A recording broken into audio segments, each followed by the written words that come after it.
Beaucoup disent beau que Dieu oublie les humbles. Mais cette histoire démontre que le ciel tient compte de chaque acte d'amour, même de ceux que personne ne voit. En haut des montagnes de Minas Gerais, un jeune berger s'occupait des troupeaux d'autrui avec un vieux chien, un cœur noble et un rêve impossible, avoir sa propre ferme et partager son pain avec ceux qui n'avaient rien. Personne ne savait que, tandis qu'il semait la foi en silence, le ciel préparait déjà sa récompense. Restez jusqu'à la fin, car cette histoire vous apportera un enseignement qui pourrait changer la façon dont vous voyez les épreuves de la vie. Et si vous sentez qu'il existe encore de bonnes personnes, abonnez-vous, laissez votre j'aime et partagez cette vidéo pour que le message porte plus loin, car les bénédictions, lorsqu'elles sont partagées, se multiplient aussi. Dans une vallée cachée entre les montagnes et la brume, vivait Élie, un jeune berger qui semblait être né pour parler au vent et aux animaux. Orphelin dès l'enfance, il trouva dans le bétail la famille que la vie lui avait refusée. Chaque aube le trouvait pieds nus, marchant parmi les pâturages humides avec une houlette à la main, et son chien fidèle, suivant ses pas. Sa cabane, construite avec des pierres et des rondins, s'élevait près d'un ruisseau cristallin. Le toit goûtait quand il pleuvait, et le vent s'engouffrait par les fissures. Mais pour Élie, c'était suffisant. Il disait que cet endroit était son temple, et que chaque mugissement, chaque souffle de l'aube était une prière. Il n'avait pas d'autre richesse que sa foi. Et pourtant, chaque matin, il rendait grâce. « Mon père, murmurait-il, regardant l'horizon, ne me donne pas plus de bétail si je ne peux pas en prendre soin avec amour. Donne-moi la force de prendre soin de ce que tu m'as déjà confié. » Son travail était difficile. Il faisait paître les troupeaux d'autres riches fermiers qui se souvenaient à peine de son nom, mais il s'acquittait de sa tâche comme si chaque animal était le sien. Si l'un s'égarait, il le cherchait jusqu'à la nuit tombée. Si l'un tombait malade, il le portait dans ses bras, même si cela signifiait marcher des kilomètres sous la pluie. Au village, on le connaissait comme le berger de la montagne. Certains l'admiraient, d'autres le traitaient d'ingénu. « Ce garçon rêve d'avoir sa propre ferme », disait-on sur la place. Mais les rêves ne s'achètent pas avec la foi.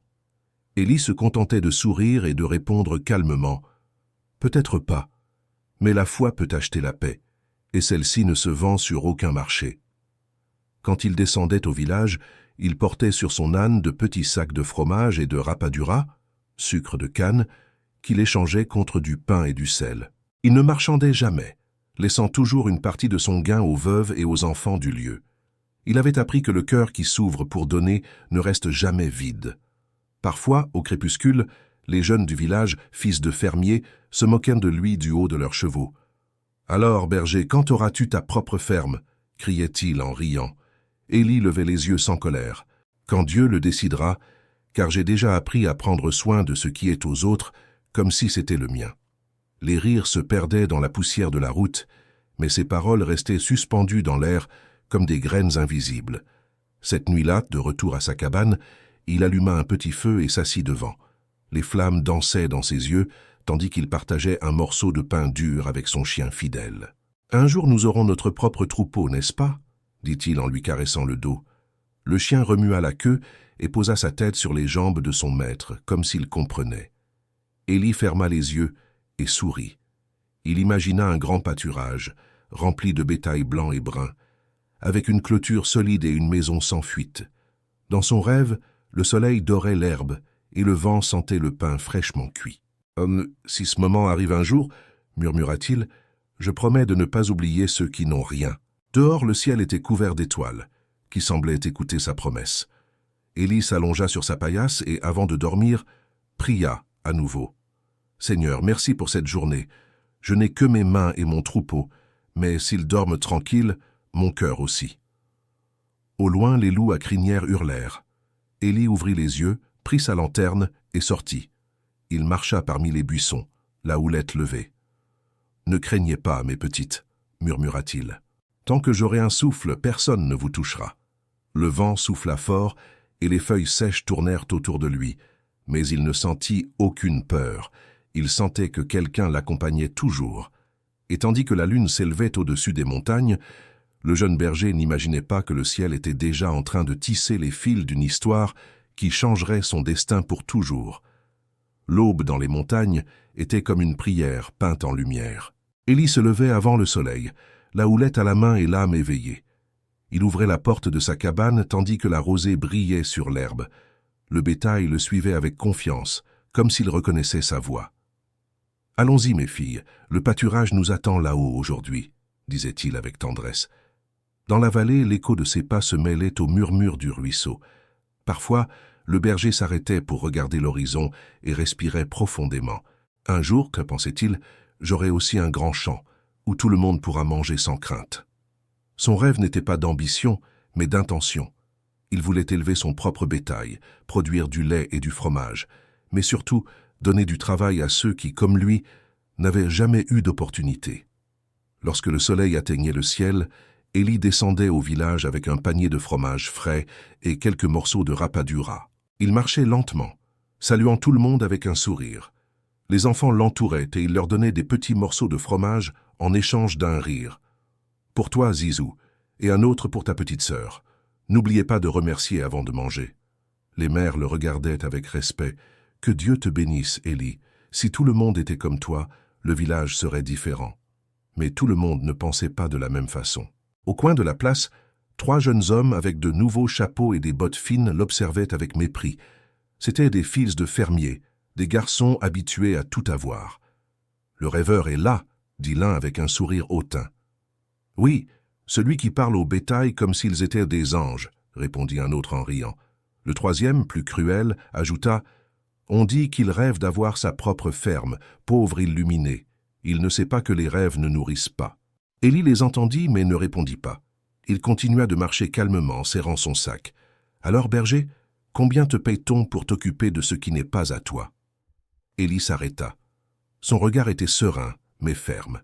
« Assez pour continuer à remercier, » répondit-il, « car le cœur pur vaut plus que la poche pleine. » Les jeunes restèrent silencieux pendant quelques secondes, ne sachant s'ils devaient rire ou se sentir honteux. Puis ils s'éloignèrent en riant, laissant un nuage de poussière derrière leurs chevaux. Élie soupira et continua son chemin. Il savait que le monde mettrait toujours l'humilité à l'épreuve. Arrivé au marché, il échangea son fromage contre de la farine et de l'huile. Il n'oublia pas d'acheter un peu de maïs pour les personnes âgées du quartier d'en haut. Eux aussi ont besoin de foi sur la table, pensa-t-il. Cet après-midi-là, quand le soleil se couchait derrière les montagnes, Élie rentra avec son chien par le même chemin. L'air sentait la terre mouillée et la promesse. Tandis qu'il avançait, il regarda le ciel et parla à voix basse. « Père, je ne te demande pas de richesse, juste que mes mains ne se lassent jamais de servir. Si un jour tu me donnes plus que ce que j'ai, que je n'oublie jamais d'où je viens. » Arrivé à sa cabane, il alluma le feu et s'assit près du seuil. La fatigue pesait sur son corps, mais son esprit restait léger. Fidèle se blottit à ses côtés et le bétail ruminait tranquillement sous le ciel étoilé.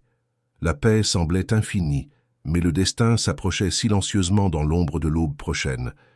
Parce que parfois, les bénédictions arrivent déguisées en fatigue et les épreuves du ciel commencent par un simple bruit dans la nuit. Et ce fut le cas. Cette nuit-là, les aboiements de Fidèle le réveillèrent en sursaut. Élie sortit, prit sa lanterne et regarda le chemin. Au loin, dans la brume, on entendait le hennissement d'un cheval. Le son se mêlait à un gémissement humain, faible, presque éteint. Élie fronça les sourcils, regarda le ciel et dit « Si c'est quelqu'un en détresse, je ne le laisserai pas seul. » Il traversa le pâturage trempé, suivi de son chien. Chaque pas le rapprochait d'un destin que même le ciel n'avait pas voulu annoncer tout à coup. La lanterne tremblait dans sa main. Parmi les buissons, le hennissement cessa et un silence dense recouvrit la vallée. Élie s'inclina, écarta les branches et vit une silhouette étendue au sol, couverte de boue et de sang. Le cheval, épuisé, respirait avec difficulté. Le berger s'agenouilla. « Eh monsieur, vous m'entendez » L'homme ouvrit brièvement les yeux, murmurant quelque chose d'incompréhensible avant de perdre connaissance. Élie le prit dans ses bras et murmura « Je ne sais pas qui vous êtes, mais tant que je respirerai, vous ne serez pas seul. » Et ainsi, le cœur éclairé par la foi et les mains tremblantes de froid, le jeune berger chargea l'inconnu sur son dos, sans imaginer que cette décision changerait à jamais le cours de sa vie. La pluie commença à tomber avec fureur lorsque Élie chargea l'inconnu sur ses épaules. Le sol se transforma en boue et chaque pas semblait une bataille. Fidèle aboyait devant, guidant le chemin entre les éclairs qui illuminaient les montagnes comme des lames de feu. Élie respirait avec difficulté mais ne s'arrêta pas. « Tiens bon, monsieur, il ne reste plus beaucoup, » murmurait-il, tandis que l'eau lui coulait sur le visage. Sa cabane était à près d'1 kilomètre, et le poids de l'homme blessé était lourd, mais sa foi le soutenait plus que ses forces. Arrivé, il déposa le voyageur sur sa paillasse, alluma le feu et courut chercher un linge propre. La lumière tremblante de la lampe montrait les blessures sur sa tête et son bras. « Mon Dieu, donne-lui la vie pour qu'il voie une autre aube, » dit Élie tandis qu'il nettoyait le sang avec des mains attentives. Il prépara une tisane chaude avec des herbes des champs et avec une cuillère en bois mouilla ses lèvres. L'homme respirait à peine, mais restait en vie. Cette nuit-là, le berger ne dormit pas. Il resta près du feu, changeant les pansements improvisés et le couvrant avec sa couverture. Le bruit de la tempête dehors semblait un chœur lointain qui accompagnait sa prière. « Seigneur, si tu m'as donné la force de prendre soin de lui, ne permets pas qu'il meure dans mes bras. Si je dois partager mon pain, qu'il y en ait assez pour nous deux. » À l'aube, le ciel était clair et l'odeur de la terre mouillée emplissait l'air. Élie se leva, but quelque chose, puis retourna à la cabane. L'homme était toujours inconscient, mais sa respiration était plus stable. Le berger prépara un peu de bouillon avec le peu qui lui restait. Il en partagea la moitié pour lui et l'autre l'offrit à l'inconnu. « S'il se réveille, il trouvera à manger, » dit-il à voix basse. Pendant 3 jours, il répéta la même routine. Il trayait tôt, vendait le lait au village et achetait des remèdes naturels pour le soigner. Certains habitants, au courant, demandaient « Élie, pourquoi prends-tu soin d'un étranger? Ça pourrait être un bandit. » Et il répondait avec sérénité « Si Dieu l'a mis sur mon chemin, je n'ai pas besoin de savoir qui il est. Mon devoir n'est pas de juger, mais de servir. » Les nuits, il lui parlait, même s'il ne répondait pas. « Vous savez, monsieur, j'ai toujours rêvé d'avoir une grande ferme avec du bétail blanc et des pâturages verts. Mais plus que cela, je veux avoir un endroit où personne n'ait faim. On dit que rêver est une chose de fou, mais je crois que les rêves sont la façon dont Dieu nous rappelle que nous avons encore un but. » L'homme, bien que incapable de parler, semblait écouter. Ses yeux bougeaient sous ses paupières, comme si ses rêves répondaient en silence. Le 4e jour, il ouvrit les yeux. Élie était en train de réparer une clôture quand il entendit une voix faible derrière lui. « Où suis-je » Le berger laissa tomber son marteau et s'approcha en courant. « Grâce à Dieu, vous êtes réveillé, » dit-il avec émotion. « Vous êtes chez moi. Je vous ai trouvé blessé sur la route sous la pluie. Je ne pouvais pas vous laisser là. » L'homme essaya de se lever, mais la douleur l'en empêcha. Élie l'aida avec précaution. « Calmez-vous, ne vous fatiguez pas. L'important, c'est que vous soyez en vie. » Le voyageur le regarda avec des yeux fatigués, essayant de comprendre. « Pourquoi m'as-tu aidé, jeune homme? Tu ne me connais pas. » Élie sourit avec humilité. « Parce que la vie m'a appris que quand on tombe, il n'y a pas toujours quelqu'un pour nous relever. Et si ça m'arrivait, j'aimerais trouver quelqu'un qui ne me laisserait pas à terre. » L'homme respira profondément, et une larme silencieuse roula sur sa joue. « Personne n'avait fait une chose pareille pour moi. » Élie baissa la tête. « Ne me remerciez pas, mais Dieu, je ne suis que ses mains pour un temps. » Les jours passèrent. Élie continua de le soigner avec patience. Il l'aidait à marcher, lui donnait à manger et lui racontait des histoires des champs. Peu à peu, la couleur revint sur le visage de l'étranger. Parfois, il le trouvait regardant par la fenêtre, observant comment le berger parlait à son bétail. Dans son esprit, cet homme se demandait « Qui pourrait avoir tant de foi en vivant avec si peu ?» Un après-midi, tandis que le soleil se couchait sur les montagnes, l'homme dit « Ton cœur vaut plus que 100 fermes, Élie. » Le berger fut surpris. « Comment connaissez-vous mon nom ?» Le voyageur sourit faiblement. « Je l'ai entendu dans tes prières. » Élie rougit. « Dieu écoute tout le monde, monsieur, mais quand on prie avec amour, il écoute plus attentivement. » L'homme acquiesça en silence. Dans ses yeux, il y avait de la gratitude, mais aussi autre chose, une promesse qu'il ne pouvait pas encore révéler. Et cette nuit-là, tandis que le berger dormait appuyé près du feu, l'étranger observa l'humble cabane, les fissures, la pauvreté et pensa « Si le ciel me rend la force, je rendrai à ce jeune homme l'espoir qui m'a sauvé la vie. » Les jours passèrent lentement. comme si le temps s'était arrêté dans ce coin de montagne. Élie avait appris à partager sa journée entre le soin du troupeau et l'attention à l'étranger. Chaque matin, il sortait pour paître, laissait du bois près du feu et un peu de bouillon sur la table. À son retour, il trouvait l'homme plus fort, les yeux clairs et la voix plus ferme. L'étranger observait tout avec admiration. La patience avec laquelle Élie soignait un veau blessé, la tendresse avec laquelle il parlait à son chien, le respect avec lequel il traitait chaque chose, aussi petite soit-elle.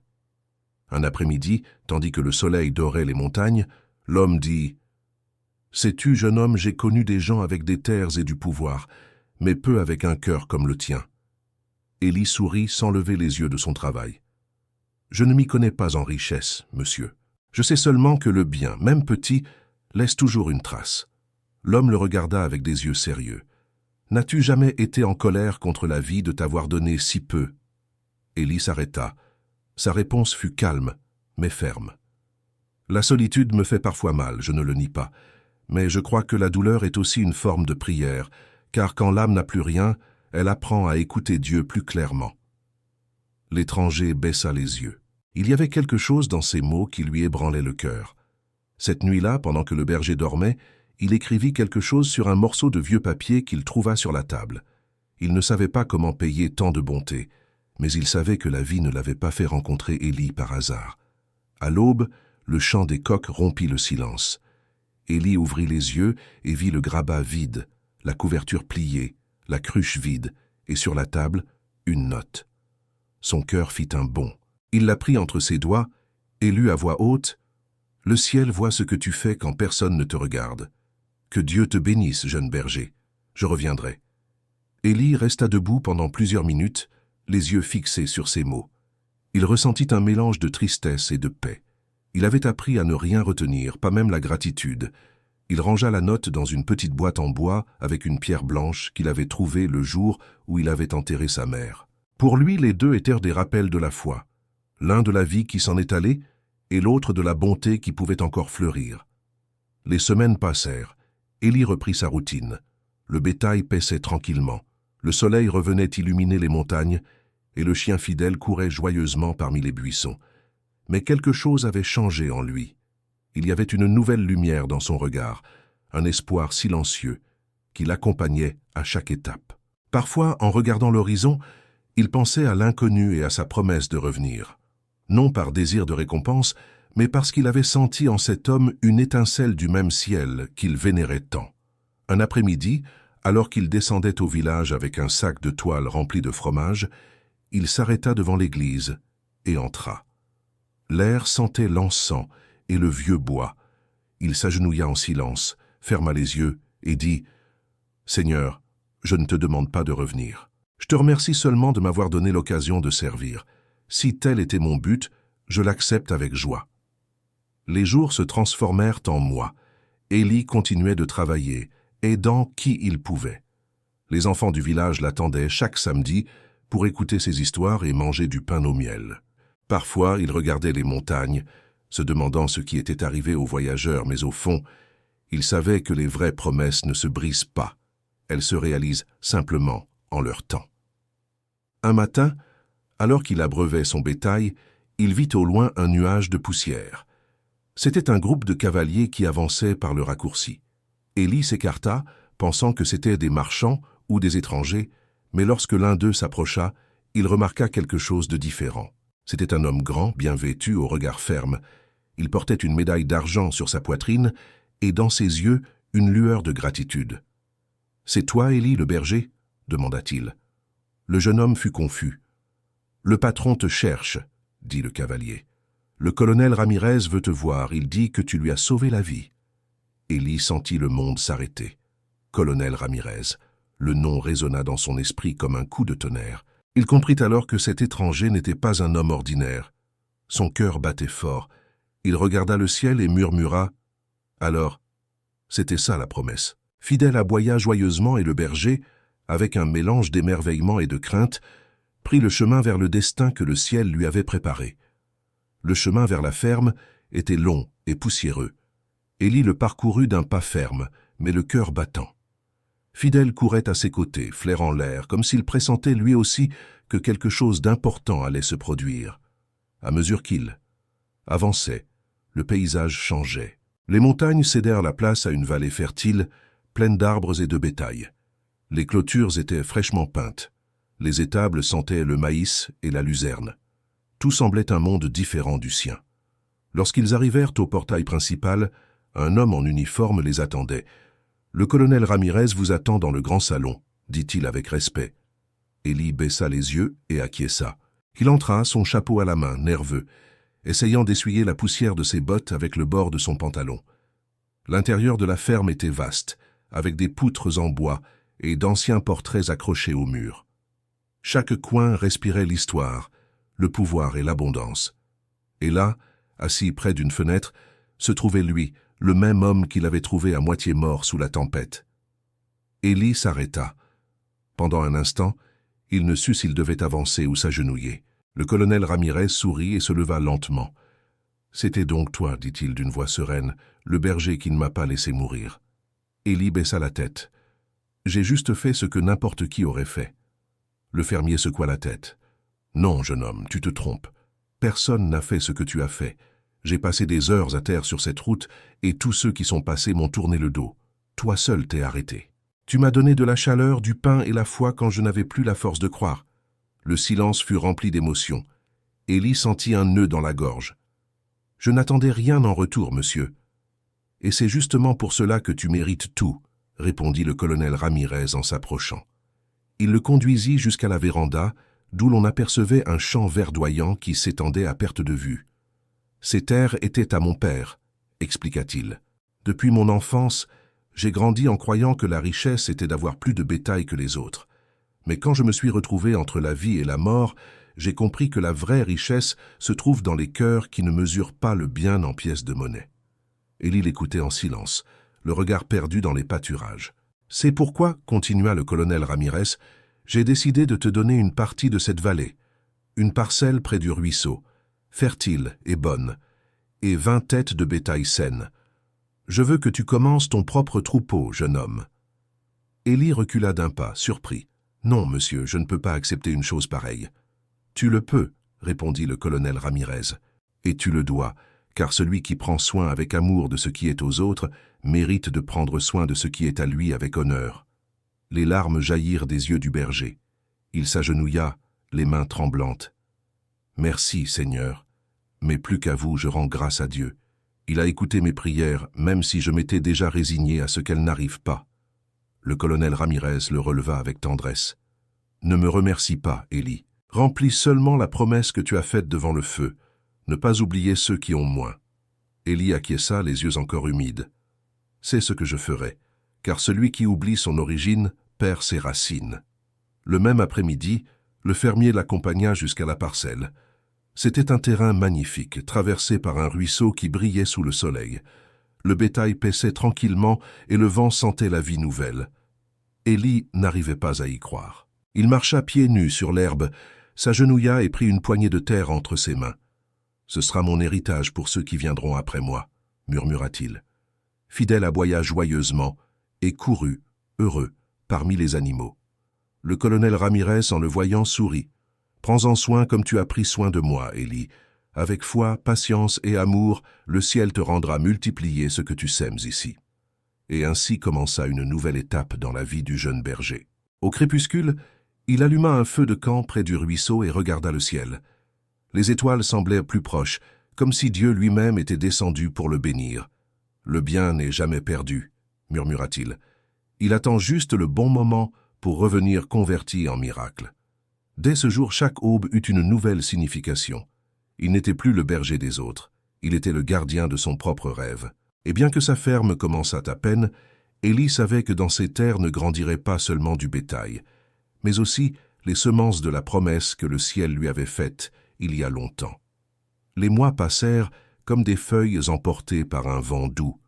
La parcelle près du ruisseau fleurit sous les mains travailleuses d'Élie. Le pâturage poussait haut et vert, et le bétail se multipliait avec abondance.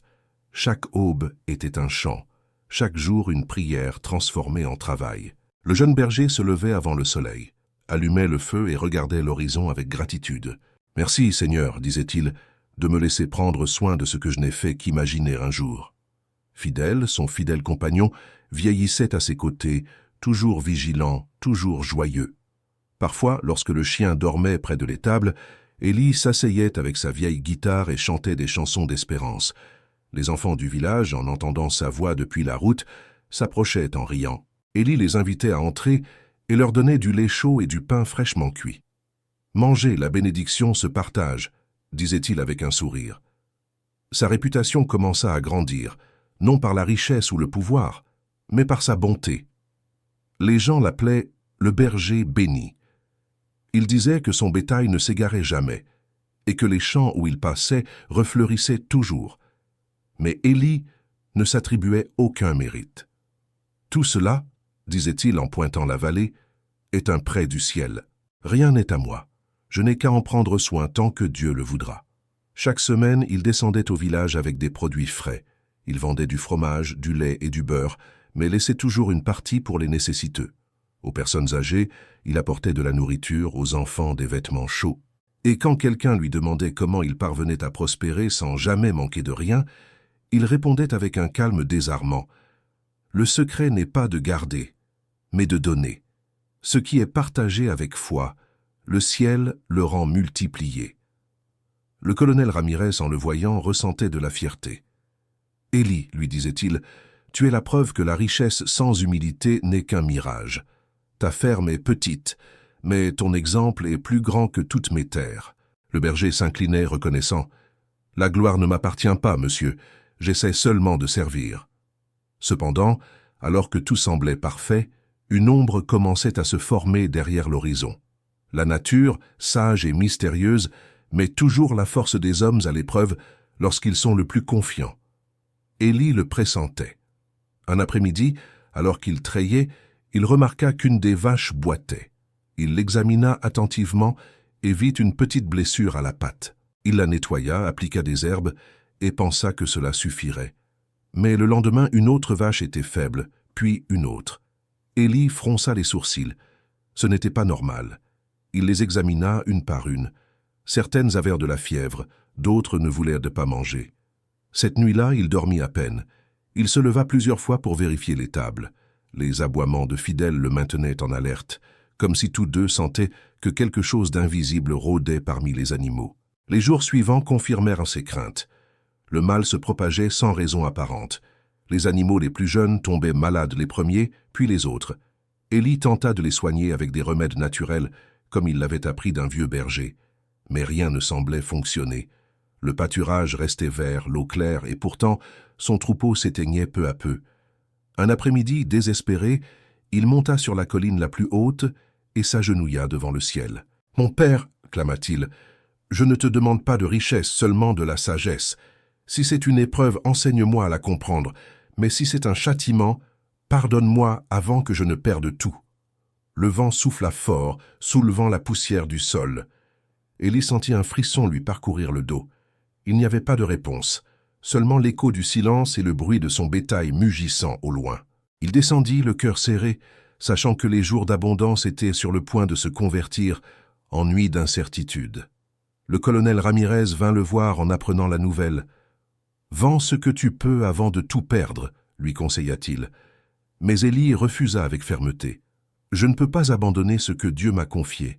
S'il m'a donné ce troupeau, il me donnera aussi la force de le sauver. » Le fermier le regarda avec respect et tristesse. « Élie, ta foi est grande, mais ne la laisse pas te consumer. »« Ma foi ne me consume pas, monsieur, » répondit le berger. « Elle me soutient. » Cette nuit-là, Élie alluma une bougie près de la porte de l'étable. Le chien fidèle s'allongea à ses côtés et tous deux veillèrent ensemble.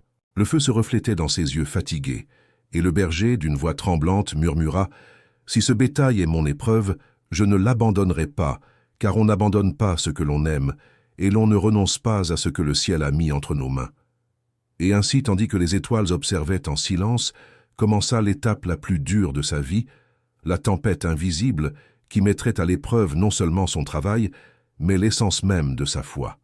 L'aube arriva sans chant d'oiseaux. La vallée, autrefois pleine de vie, s'éveilla dans le silence. Élie sortit, les yeux gonflés par la fatigue et l'âme meurtrie. Dans l'étable, plusieurs animaux gisaient immobiles. D'autres se tenaient à peine debout. L'odeur de maladie imprégnait l'air. Le berger s'agenouilla près de l'un d'eux et lui caressa la tête. « Résiste, mon fils, » murmura-t-il. « Ne te rends pas, il y a encore du soleil à voir. » Il essaya de tout, changea l'eau du ruisseau, nettoya les étables, prépara des infusions d'herbes, jeûna 3 jours en demandant un signe, mais le mal continuait de se propager comme une ombre sur son troupeau. Le village commença à murmurer. « Cette peste n'est pas naturelle, disaient certains. Peut-être que Dieu lui a retiré sa bénédiction, chuchotaient d'autres avec peur. Et peu à peu, ceux qui le visitaient autrefois cessèrent de le faire. Les rires des enfants s'éteignirent. Les mères fermèrent les portes en le voyant passer. Élie marchait seul, le visage couvert de poussière et le cœur lourd. Le colonel Ramirez vint une fois de plus, amena un vétérinaire et offrit des remèdes, mais rien ne fonctionna. « Élie, lui dit-il, peut-être devrais-tu vendre le reste et recommencer. » Le berger, les yeux fatigués, répondit « Si j'abandonne maintenant, que dirai-je à Dieu quand il me demandera ce qu'il m'a confié ?» Le fermier baissa les yeux, comprenant que la foi de cet homme était plus forte que n'importe quel conseil. « Alors que le ciel t'accompagne, mon fils, car le chemin du juste n'est pas toujours jonché de fleurs. » Cette nuit-là, Élie n'alluma pas le feu. Il resta assis dans l'obscurité, écoutant le bruit du vent s'engouffrant par les fissures de sa cabane. Fidèle, son chien s'allongea à ses côtés, malade lui aussi, respirant difficilement. Élie lui caressa la tête. « Toi non plus, tu n'y as pas échappé, mon ami, » murmura-t-il. « Mais si c'est la volonté de Dieu, je ne protesterai pas. Ne permets seulement pas, Père, que la foi me manque quand je n'aurai plus de force. » Une pluie fine commença à tomber. Le berger sortit dans le champ et s'agenouilla sous l'averse. L'eau lui trempa le visage, se mêlant à ses larmes. Il leva les bras et cria vers le ciel. « Si c'est une épreuve, ne me retire pas l'espérance. Si tu veux voir combien je résiste, laisse-moi rester debout, même si je perds tout le reste. » L'écho de sa voix se perdit parmi les montagnes. Seul le bruit du tonnerre répondit. Élie tomba à genoux, épuisé. La bougie qu'il avait allumée près de l'étable s'éteignit avec le vent. Pour la première fois, sa foi trembla. Les jours suivants, le mal suivit son cours. Plus de la moitié du troupeau mourut. Élie les enterrait avec respect, un par un, priant en silence. Chaque fois qu'un animal tombait, il sentait qu'une partie de lui s'en allait avec lui, mais il ne cessa pourtant pas de prier. Parfois, sa prière n'était qu'un soupir, d'autres fois, un sanglot contenu. L'eau du ruisseau, jadis cristalline, commença à se troubler avec la boue des pluies. Élie s'assit près de la rive, épuisé. « Et si je n'y arrive plus ?» pensa-t-il. Son esprit lui murmurait la reddition, mais son cœur ne le laissait pas céder. Il se souvint des paroles du colonel Ramirez. Celui qui prend soin avec amour de ce qui est aux autres mérite de prendre soin de ce qui est à lui avec honneur. Et il comprit que cet honneur n'était pas de posséder, mais de résister. Une nuit, tandis que le ciel grondait et que les éclairs illuminaient sa ferme, Élie sentit le froid du désespoir pour la première fois. Il regarda Fidèle, allongé et faible, et s'allongea à côté de lui. « Si demain n'arrive pas, mon ami, au moins nous saurons que nous avons tout fait avec foi. » Le chien remua faiblement la queue, comme s'il comprenait. Alors, au milieu de la tempête, Élie prononça sa dernière prière avant de s'endormir. « Père, si cette obscurité fait partie du chemin, ne permets pas que mon cœur s'éteigne. Fais-moi comprendre ton but, même si je ne vois pas la sortie. » Et ainsi, sous un ciel déchiré par le tonnerre, le jeune berger s'endormit sur la terre humide, serré contre son chien malade, ignorant qu'à son réveil, le miracle serait déjà en marche. L'aube n'arriva pas. Le ciel restait couvert d'une brume dense qui obscurcissait les montagnes. Élie se réveilla trempé, le corps engourdi et l'esprit embrumé. À ses côtés, Fidèle respirait toujours faiblement. Le berger lui caressa la tête avec tendresse. « Résiste, mon ami. Si tu pars, cette vallée restera sans voix. » L'étable était silencieuse. Le bétail restant se déplaçait lentement, épuisé. Leurs mugissements sonnaient comme de tristes soupirs qui se perdaient dans le vent. Élie marcha parmi eux d'un pas lent, comptant un par un ceux qui vivaient encore. Il n'en restait que 7 animaux maigres, au regard éteint et au pelage emmêlé. « La ruine commence peut-être ainsi, » pensa-t-il avec amertume, mais il se réprimanda aussitôt. « Non, Élie. Qui doute de Dieu lorsque le soleil se cache ne mérite pas de le voir se lever. » Il alluma un petit feu et prépara de l'eau chaude avec des herbes. Il remplit un seau, humidifia les pattes malades des animaux et nettoya leurs blessures une par une. Il parlait à voix basse pendant qu'il le faisait, comme pour apaiser non seulement le bétail, mais aussi son âme. « Ne vous rendez pas, mes filles, si Dieu nous a amenés jusqu'ici, il ne peut pas nous laisser à mi-chemin. » La journée s'écoula lentement, sans visite, sans nouvelles. Élie mangea à peine. Au crépuscule, les nuages se refermèrent et un coup de tonnerre fit trembler la vallée. Le vent souffla fort, arrachant les feuilles et soulevant la poussière. Les arbres se balançaient comme s'ils pleuraient. Élie regarda le ciel, sentant que la tempête reflétait son propre cœur. « Si cette terre doit mourir, qu'elle meure avec moi, » murmura-t-il. Il s'agenouilla près du ruisseau, qui coulait maintenant boueux, et plongea ses mains dans l'eau. En le faisant, il remarqua quelque chose d'étrange. Parmi les racines de la berge poussait une plante qu'il n'avait jamais vue. Ses feuilles étaient nattes fines et dégageaient une odeur fraîche, presque médicinale. Il l'arracha avec précaution et l'emporta à sa cabane. Il la broya, la mélangea avec de l'huile et commença à l'appliquer sur les blessures du bétail. Il n'attendait pas de miracle, mais c'était la seule chose qu'il pouvait faire. Cette nuit-là, le vent se calma. Le feu brûlait lentement et l'air sentait la terre propre. Élie s'assit près de la porte, le regard perdu dans l'obscurité. Il ferma les yeux et dit à voix basse, « Père, si aujourd'hui tu n'écoutes pas mes paroles, écoute au moins mon silence. Je te remets tout, ma terre, mes mains, mon troupeau. Fais de moi ce que tu veux, mais ne me retire pas la foi. » Le sommeil le vainquit. Il s'endormit profondément. Fidèle blottit à ses côtés. Pendant la nuit, une pluie douce commença à tomber. Ce n'était pas une tempête, mais une bruine légère, constante, comme si le ciel voulait nettoyer les blessures de la terre. L'eau coula des toits, trempa les champs et rendit le ruisseau cristallin. Lorsque le soleil se leva, Élie ouvrit les yeux, confus. L'air sentait différemment. Un arôme frais, doux, envahissait la cabane. Il courut à l'étable sans comprendre pourquoi son cœur battait si vite. Le bétail était debout. Ceux qui respiraient à peine la veille mangèrent maintenant l'herbe mouillée. Leurs yeux brillaient, et leur corps, bien que faible, semblait renaître. Fidèle aboya comme il ne l'avait pas fait depuis des jours. Élie resta immobile, sans voix, regarda le ciel et les larmes brouillèrent à sa vue.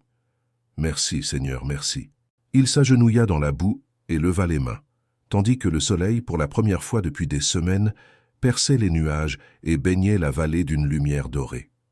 L'eau du ruisseau coulait claire, et les plantes qu'il avait utilisées poussaient maintenant partout, comme si le ciel lui-même les avait semées. Élie comprit alors que le miracle n'arrive pas toujours avec le tonnerre, mais avec le silence, que Dieu ne répond pas toujours avec des mots, mais avec des signes. Cet après-midi-là, lorsque le colonel Ramirez arriva à cheval, il s'arrêta stupéfait devant la scène. « Par tous les saints, dit-il. Comment cela s'est-il produit ?» Élie le regarda avec humilité. « Je ne sais pas, monsieur. Je sais seulement qu'hier soir j'ai remis ma douleur au ciel et qu'aujourd'hui, il m'a rendu l'espérance. » Le colonel Ramirez descendit de cheval, toucha l'eau du ruisseau et respira profondément. « Cette vallée a été bénie par ta foi, Élie. Là où d'autres verraient la ruine, tu as eu un but. » Le berger sourit, les yeux pleins de gratitude. « Ce n'est pas moi, monsieur. J'ai seulement pris soin de ce qu'il m'a donné et il a pris soin de moi. » Le vent souffla doucement, agitant l'herbe nouvelle. Élie comprit alors que l'épreuve n'avait pas été de perdre son bétail, mais de prouver combien d'amour il pouvait conserver quand tout semblait perdu. Et cet amour avait suffi à lui ouvrir à nouveau les portes du ciel. Les jours suivants furent comme une aube interminable. L'herbe poussa plus verte que jamais. Le ruisseau retrouva son éclat et les animaux qui avaient survécu commencèrent à engraisser avec une force mystérieuse. Élie observait cette renaissance, l'âme calme. Il était passé des pleurs à l'émerveillement et de la fatigue à la gratitude. Chaque respiration lui semblait une prière exaucée. Le colonel Ramirez revint plusieurs fois pour constater l'événement. Accompagné d'un vétérinaire et d'autres fermiers, il parcourut les pâturages avec un air incrédule. « C'est impossible, » murmurait-il. « Aucune peste ne s'inverse ainsi. » Élie les écoutait en silence. Il savait que ce n'était pas impossible, juste invisible. Quand on sème la foi au milieu de l'obscurité, pensa-t-il, la récolte arrive avec la lumière. Bientôt, la nouvelle se répandit dans toute la vallée. Les gens du village, autrefois craintifs, revinrent le visiter. Les enfants couraient parmi le bétail, les femmes lui apportèrent du pain, et les personnes âgées demandaient sa bénédiction. « Pardonne-nous, Élie, » disait-il en pleurs. « Nous avons douté de toi quand nous aurions dû prier avec toi. » Le berger les étreignait sans rancune. « Il n'y a pas de faute où il y a du repentir, » répondait-il. Le même soleil qui sèche les larmes fait aussi fleurir la terre. Le troupeau se multiplia rapidement, les vaches veillaient sans difficulté, et le pâturage ne manquait jamais. Élie commença à distribuer du lait et du fromage aux nécessiteux, remplissant la promesse qu'il avait faite cette nuit-là devant le feu. « Si un jour Dieu me bénit avec de la terre et du bétail, avait-il coutume de dire, je n'oublierai pas les pauvres. » Et ce fut le cas. Chaque semaine, il montait au village avec son âne chargé, non plus pour vendre mais pour partager. Il disait que le pain avait meilleur goût quand il était partagé en deux. Le colonel Ramirez, ému, organisa un rassemblement sur la place principale. Le village entier se réunit. Quand Élie arriva, tout le monde se tut. Le fermier monta sur la estrade et parla d'une voix ferme. « Aujourd'hui, nous ne célébrons pas un miracle, mais un homme qui nous a appris à y croire. Élie n'a pas sauvé seulement son troupeau, il a sauvé notre vallée entière. Il nous a rappelé que la foi sans les œuvres est parole vaine et que le bien fait en secret brille plus que 1000 sermons. » Les applaudissements du peuple retentirent comme un coup de tonnerre de joie. Élie baissa la tête, gêné par tant de reconnaissance. « Je ne suis qu'un berger, monsieur, dit-il. »« Précisément pour cela, tu es plus, » répondit le colonel Ramirez, « parce que ceux qui ont un grand cœur ne cherchent jamais les honneurs. » Depuis lors, la vallée changea de nom. Les gens commencèrent à l'appeler la vallée de la promesse. Beaucoup y allaient en pèlerinage, juste pour voir le berger qui avait vaincu la maladie par la prière et l'amour. Élie les recevait tous avec humilité, leur offrant de l'eau du ruisseau. « Buvez, disait-il, ça n'a pas de pouvoir, seulement de la mémoire. C'est l'eau que Dieu a touchée quand il a voulu nous rappeler que la foi guérit aussi. » Avec le temps, le colonel Ramirez fit construire une petite chapelle près du ruisseau. Sur sa porte, il accrocha une plaque qui disait « Celui qui prend soin avec amour de ce qui est aux autres, le ciel le récompense avec ce qui est à lui. » Chaque année, les habitants s'y réunissaient pour rendre grâce pour les récoltes et la vie. Et toujours, avant de commencer la prière, quelqu'un prononçait le nom d'Élie avec respect. Un après-midi, le berger s'assit près de l'eau avec Fidèle à ses côtés, désormais vieux, le museau grisonnant et les yeux tranquilles. Élie lui caressa la tête et dit à voix basse « Tu vois, mon ami, la vallée se remet à chanter. » Le chien remua la queue et tous deux restèrent à regarder le soleil se coucher derrière les montagnes. Élie soupira. « Dieu n'a pas tardé, Fidèle. Il a juste attendu que mon cœur soit prêt à comprendre son temps. » Et tandis que le vent soufflait parmi les arbres et que les cloches de l'église sonnaient au loin, le jeune berger comprit que le miracle n'avait pas été de récupérer son bétail, mais d'avoir appris que la vraie richesse n'est pas d'avoir un grand troupeau, mais d'avoir un cœur qui ne se lasse pas de croire. Les années continuèrent leur cours comme le ruisseau qui ne cessait de chanter. Élie vieillit en travaillant, mais son esprit resta jeune. Son visage se remplit de rides, non pas de tristesse mais de gratitude. Chaque ligne était un souvenir des jours où la foi avait été sa seule lumière. Sa ferme, qui avait commencé avec 20 têtes de bétail, se convertit en un refuge d'abondance et d'amour. Mais le plus précieux n'était ni les animaux, ni la terre, mais la paix que l'on respirait à chaque coin. Élie enseignait aux jeunes du village à prendre soin de la terre avec respect et à ne pas craindre le sacrifice. Il disait que la patience était la forme la plus pure de l'amour. Les enfants le suivaient dans les champs, écoutant ses histoires de foi. « Les bénédictions ne se demandent pas avec impatience, m'expliquait-il. Elles se sèment avec le travail et se récoltent avec humilité. » Le colonel Ramirez, âgé lui aussi, continuait de lui rendre visite. Ils s'asseyaient souvent ensemble près du ruisseau, se remémorant cette tempête qui avait uni leur destin. « Cette nuit-là, je t'ai vu mourir et naître en même temps, » disait le fermier. Élie souriait. Parfois, Dieu éteint tout autour de nous, juste pour que nous apprenions à voir sa lumière. Le chien fidèle mourut un soir tranquille, tandis que le soleil se couchait derrière les montagnes. Élie creusa sa tombe sous un arbre et pria en silence. « Tu as été mon gardien quand je ne savais pas prendre soin de moi, mon ami, » dit-il. Puis, regardant le ciel, il ajouta « Merci, Seigneur, de m'avoir permis de partager mon chemin avec une âme si fidèle. » À partir de ce jour, chaque fois que le vent soufflait parmi les feuilles, le berger sentait que son compagnon était toujours là, veillant sur son troupeau invisible. Les années continuèrent, et avec elles, le corps d'Élie commença à se fatiguer. Ses mains tremblaient, sa vue se troublait, mais sa foi restait intacte.